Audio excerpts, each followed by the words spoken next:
깊은 산속 매서운 겨울바람이 살을 애는 듯 휘몰아치던 어느 날이었습니다. 나뭇가지들은 마치 살아있는 듯 서로를 핥히며 기괴한 소리를 내고 발이 푹푹 빠지는 눈밭에는 짐승의 발자국조차 찾아보기 힘들었죠. 이 혹독한 자연 속에서 한 젊은 포수 강쇠는 오늘도 빈손으로 산을 헤매고 있었습니다. 그의 백가죽은 등판에 달라붙어 숨을 쉴 때마다 갈비뼈 마디마디가 비명을 지르는 듯한 지독한 허기에 시달리고 있었죠. 마을에 남겨둔 어린 아내와 갓난아이를 생각하면 한시라도 빨리 사냥감을 찾아야 했지만 산은 그에게 아무것도 허락하지 않았습니다. 마치 서울 도심의 퇴근길 교통체증처럼 그의 앞을 가로막는 것은 오직 절망뿐이었습니다. 그때였습니다. 저 멀리 깊은 골짜기에서 희미하게 들려오는 울음소리. 처음에는 그저 바람소리려니 했지만 점차 명확해지는 그 소리는 분명 짐승의 것이었습니다. 본능적으로 무언가에 이끌린 강쇠는 눈을 헤치고 소리가 나는 쪽으로 향했습니다. 발걸음을 옮길수록 심장이 쿵쾅거렸습니다. 과연 그곳에는 무엇이 있었을까요? 혹시 커다란 멧돼지라도 쓰러져 있는 걸까? 아니면 굶주린 늑대물이라도 기다리고 있는 걸까요? 그의 머릿속은 수많은 상상으로 복잡했지만 이내 눈앞에 펼쳐진 광경에 그는 숨을 헛들이켰습니다. 커다란 나무 뿌리 밑 앙상하게 마른 어미 호랑이가 싸늘한 주검으로 변해 있었고 그 옆에는 이제 간 눈을 뜬 듯한 아기 호랑이 한 마리가 어미의 축 늘어진 몸을 필사적으로 하치며 애처롭게 울고 있었습니다. 녀석의 몸은 차가운 눈밭 위에서 바들바들 떨리고 있었고 작은 송곳니로는 이미 싸늘하게 식어버린 어미의 젖을 찾으려는 듯 연신 젖무덤을 파고 있었습니다.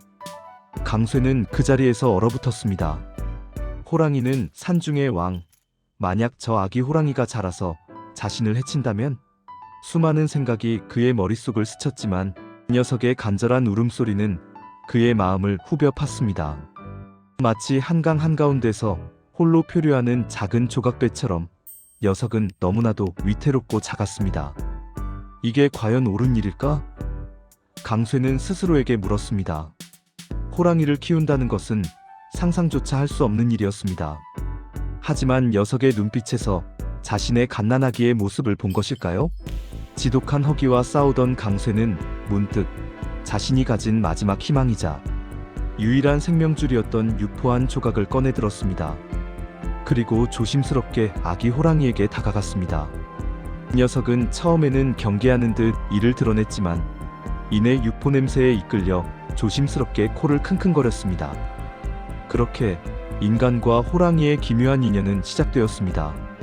마치 한반도의 운명을 바꾼 작은 사건처럼 그들의 만남은 겉으로는 미미했지만 거대한 파장을 몰고 올 서사의 시작이었습니다.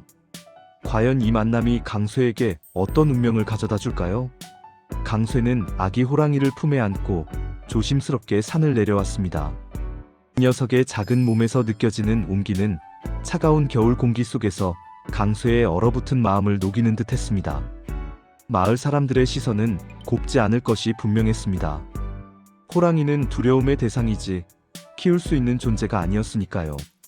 마치 서울 한복판에 맹수를 풀어놓는 것과 같은 무모한 행동으로 비칠 수 있었습니다.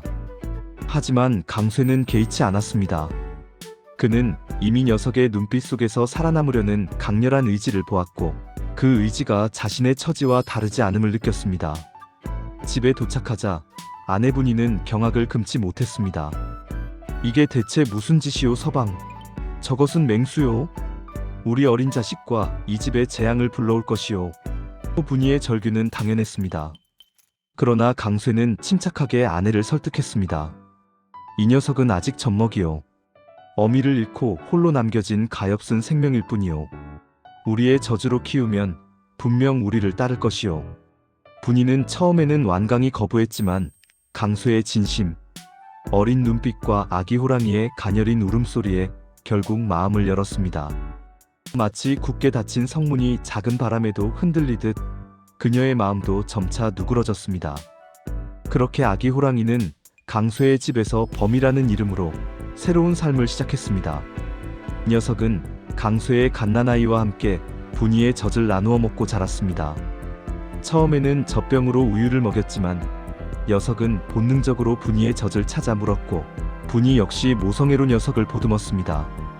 녀석의 작은 발톱이 분이의 살을 스칠 때마다 아슬아슬했지만 분이는 묵묵히 범이를 돌보았습니다. 범이는 놀라울 정도로 빠르게 성장했습니다. 하루가 다르게 커가는 범이의 몸집은 마치 갓 지은 밥에 물을 부은 듯 무럭무럭 자라났습니다. 강쇠의 아이와 범이는 친형제처럼 자랐습니다. 아이는 범이의 등에 올라타 장난을 쳤고 범이는 아이가 넘어질까 조심스럽게 걸었습니다.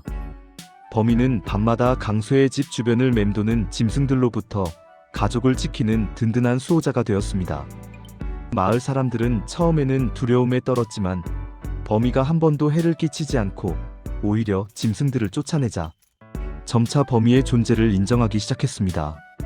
하지만 모두가 범이를 환영한 것은 아니었습니다. 마을에는 범이를 못마땅하게 여기는 이들도 있었습니다. 특히 박포수는 범이를 눈의 가시처럼 여겼습니다. 그는 강쇠를 시기했고 범이를 빌미로 강쇠를 공경에 빠뜨리려 호시탐탐 기회를 노렸습니다. 박포수의 시샘은 마치 끈질긴 장마처럼 강쇠의 마음을 짓눌렀습니다. 어느 날 마을에 흉흉한 소문이 돌기 시작했습니다.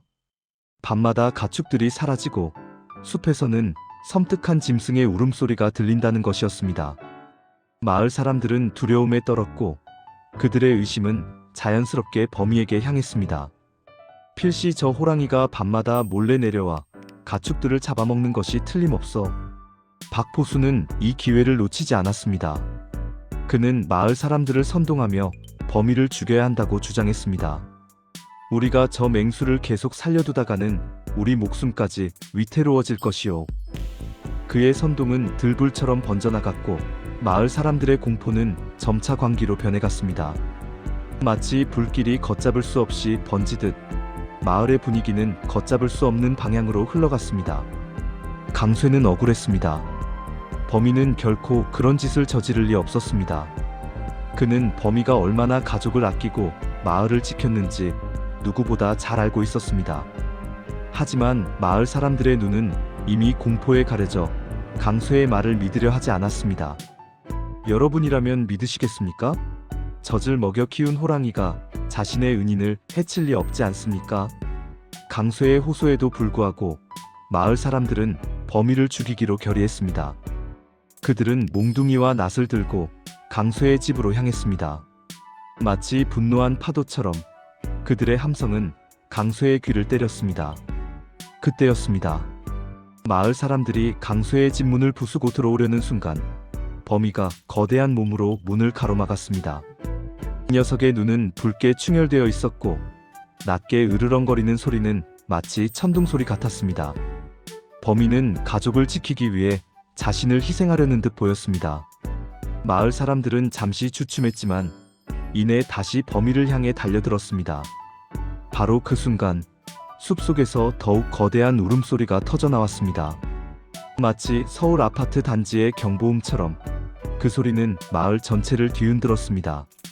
그리고 어둠 속에서 거대한 그림자 하나가 모습을 드러냈습니다. 그것은 다름 아닌 굶주린 늑대무리였습니다. 늑대들은 가축이 아닌 인간을 노리고 마을로 내려온 것이었습니다. 범이가 밤마다 쫓아내던 짐승들이 바로 이 늑대무리였던 것입니다. 강쇠는 그제야 모든 것을 깨달았습니다. 범이는 마을을 지키고 있었던 것입니다. 늑대 무리의 습격에 마을 사람들은 혼비백산하여 도망쳤습니다. 범이는 거대한 몸으로 늑대들과 맞서 싸웠습니다. 녀석의 날카로운 발톱과 송곳니는 늑대들을 압도했고 범이는 마치 강남역 한복판을 질주하는 기관차처럼 맹렬하게 늑대들을 공격했습니다. 강쇠도 활을 들고 범이를 도왔습니다. 인간과 호랑이가 함께 늑대 무리에 맞서는 기묘하고도 웅장한 광경이었습니다. 수많은 늑대가 쓰러지고 마침내 늑대 무리는 도망쳤습니다. 마을은 다시 평화를 되찾았지만 범이의 몸은 늑대들의 공격으로 피투성이가 되어 있었습니다. 범이는 강쇠의 품에 쓰러졌습니다. 강쇠는 눈물을 흘리며 범이를 끌어안았습니다. 미안하다. 정말 미안하다. 그의 목소리는 흐느낌에 잠겼습니다. 범인은 마지막 힘을 다해 강쇠의 손을 하찼고 그 눈빛 속에는 변함없는 충성과 사랑이 담겨 있었습니다. 범인은 상처를 치료하고 다시 건강을 되찾았습니다. 마을 사람들은 범인에게 깊이 사죄했고 범인은 이제 마을의 진정한 수호자로 존경받게 되었습니다. 강쇠와 범인의 이야기는 대대손손 이어져 내려왔고 인간과 짐승이 서로를 이해하고 사랑할 수 있음을 보여주는 감동적인 설화로 남았습니다. 우리는 종종 눈에 보이는 것만을 믿고 섣부른 판단을 내리곤 합니다. 하지만 진실은 때로 우리의 편견 너머에 숨어 있습니다. 겉모습만으로 판단하지 않고 그 이면에 담긴 진정한 의미를 찾아낼 때 비로소 우리는 범인처럼 진정한 은인을 만날 수 있을 것입니다. 여러분이라면 과연 어떤 선택을 하시겠습니까? 우리가 몰랐던 사실이 주는 압도적 스케일은 우리의 삶을 어떻게 바꿀까요? 이 이야기는 단순한 옛날 이야기가 아니라 우리 시대에도 여전히 유효한 교훈을 선사합니다.